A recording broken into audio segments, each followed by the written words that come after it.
पिछले भाग में आपने देखा कि जगत सिंह की एक भूल ने उसके पिता को जेल पहुंचा दिया और उसकी मां को मृत्यु के द्वार तक पहुंचा दिया।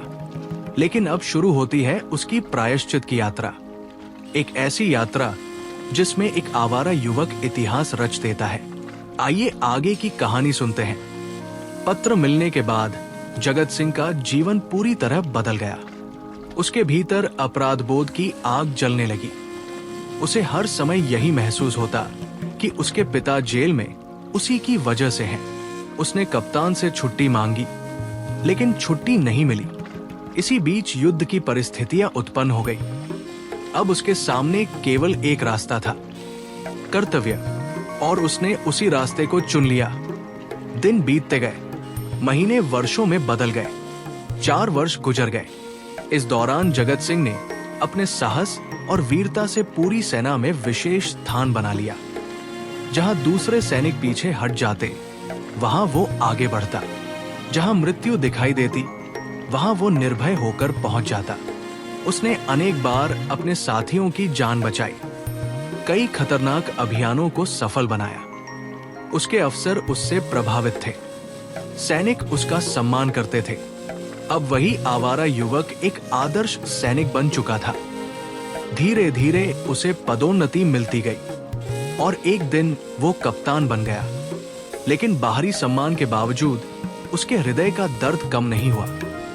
हर रात उसे अपने पिता की याद आती। उसे याद आता कि उसके कारण एक निर्दोष व्यक्ति जेल में है।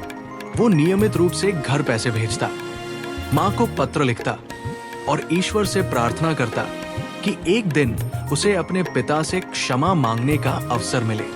उधर जेल में समय बीत रहा था। 5 वर्ष की सजा लगभग पूरी होने वाली थी। ठाकुर भक्त सिंह अब बूढ़े और कमजोर हो चुके थे। शरीर हड्डियों का ढांचा बन गया था। लेकिन इन वर्षों ने उनके भीतर भी परिवर्तन ला दिया था। अब वे अपने बेटे के बारे में सोचते थे। उन्हें अपनी कठोरता पर पछतावा होता था। वे सोचते थे, शायद मैंने उसे कभी प्यार नहीं दिया। शायद मैंने केवल दंड दिया, मार्गदर्शन नहीं। शायद इसी कारण वह मुझसे दूर हो गया।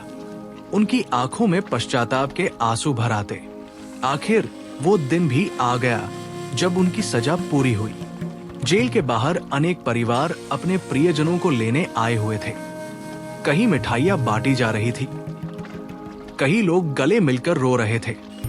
लेकिन भक्त सिंह अकेले थे। उन्हें लेने कोई नहीं आया था। वे धीरे धीरे जेल के बाहर निकलकर जमीन पर बैठ गए। उन्हें समझ नहीं आ रहा था कि अब कहा जाए। तभी दूर से घोड़े पर सवार एक फौजी अफसर आता दिखाई दिया। उसकी शानदार वर्दी चमक रही थी। उसके पीछे एक फिटन चल रही थी।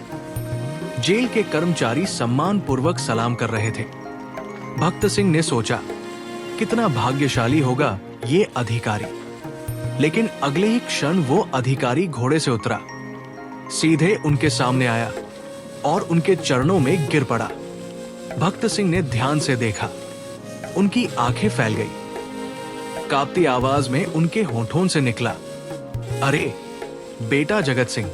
और वर्षों से बिछड़ा पुत्र उनके पैरों से लिपटकर फूट फूट कर रो पड़ा।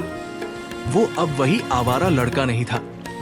वो वीर कप्तान जगत सिंह था, जिसने अपने कर्मों से स्वयं को बदल दिया था, जिसने अपराध से सम्मान तक की यात्रा पूरी की थी और जो आज अपने पिता से क्षमा मांगने आया था। उस क्षण दोनों की आंखों से आंसू बह रहे थे। एक ओर अपराध बोध था, दूसरी ओर पश्चाताप। लेकिन उन आंसुओं ने वर्षों की दूरी मिटा दी। पिता ने बेटे को उठाकर गले लगा लिया। और यही इस मार्मिक कहानी का अंत होता है। मनुष्य कितना भी भटक जाए, यदि वो सच्चे हृदय से पश्चाताप करे और अपने कर्मों को सुधार ले, तो वो सम्मान और महानता प्राप्त कर सकता है। प्रेम और क्षमा में वो शक्ति है जो टूटे हुए रिश्तों को भी फिर से जोड़ सकती है। अगर आपको मुंशी प्रेमचंद की ये प्रेरणादायक और भावनात्मक कहानी पसंद आई हो, तो वीडियो को लाइक करें, शेयर करें और चैनल को सब्सक्राइब करना न भूलें। ऐसी ही महान हिंदी कहानियों के लिए हमारे साथ जुड़े रहिए। धन्यवाद।